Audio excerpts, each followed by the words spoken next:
So far I talked about how to detect or how to establish an edge map using the Laplacian of Gaussian with zero crossing property and also the Canny edge detector. Now one common problem that can occur in the edge map is that we can miss many real edges, and this can happen mainly because of a poor illumination or also because an object that has a similar color to the background, like for example this pen that has a white color here that is similar to this white color of this paper. So this can cause weak edges that may not survive in the final edge map. This is the reason why we need edge linking techniques to alleviate this problem. In fact, I have already talked about edge linking in an implicit way when I explained Canny edge detector. This edge linking technique is actually called the hysteresis thresholding. So as a reminder, let's say that I have here a circle that has not been completely detected for some reasons, so we have a gap here. And hysteresis thresholding, what we are saying is basically this set of pixels are actually edges if they have a gradient magnitude that is in a given range, TH and TL. This is the first condition. They have to be inside of that range and also must be connected to a real edge like this one. So in this case we can say that, well, these set of pixels here are real edges.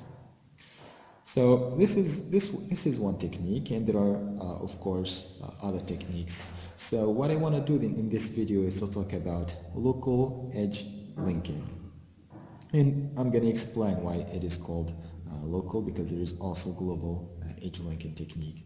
So to explain that, let's assume that I have an image,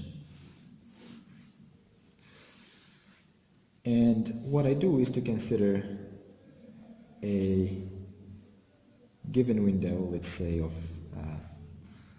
4 by 4,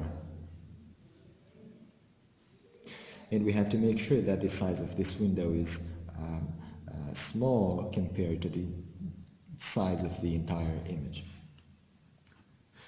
So what I do in this window is that for each pixel in this window, all the pixels inside of that window, for each pixel in that window, a pixel x0, y0, evaluate its similarity with the rest of the pixels. So let's say that this is, for example, x0, y0, so we have to evaluate their similarity between all the pixels in that window. So let's say that I want to evaluate similarity between this one and this pixel right here. This is x and y. So it may be an edge and it may not be an edge. So let's say that it is an edge.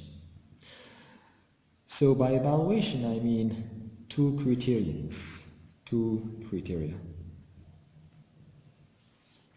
And if these two criteria are satisfied, what we should do is to link these two pixels that I'm comparing. So if these two criteria are satisfied, what I have to do is to mark these pixels as edges. In this way, I can do the linking. Now the question is, what are these criteria? So the first one is the gradient magnitude. These two pixels, in order to be, for them to be linked, they have to have a similar gradient magnitude. And mathematically we write the gradient magnitude of x0, y0 has to be their difference, the absolute value of their difference has to be smaller than a given threshold. And in this way, you can say that these two pixels, this one and this one, are similar in gradient magnitude. But this is of course not sufficient to say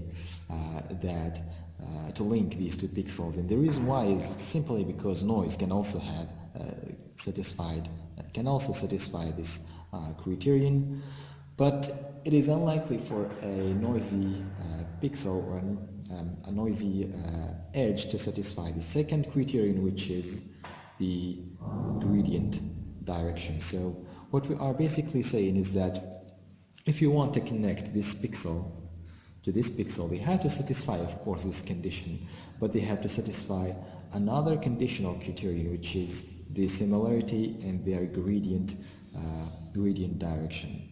So we say that this pixel, this edge pixel, has to have a similar gradient direction, and this is likely for real edges and unlikely for noise.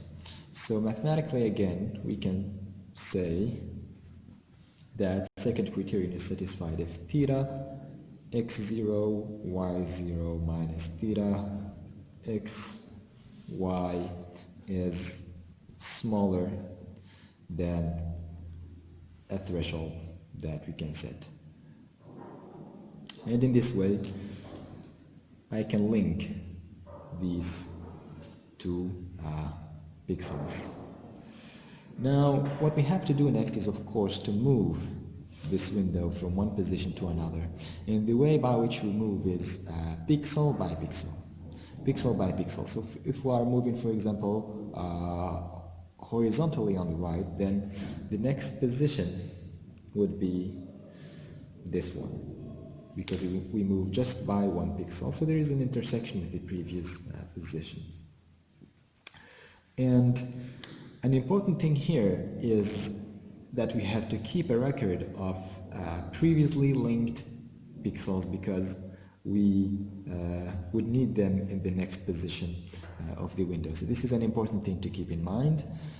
And a final thing that is worth to mention is that this technique is called local edge linking, because we are studying the property of pixels on a local neighborhood which is inside of that window. So in the next video I'm going to talk about global edge linking technique using the Hopf transform.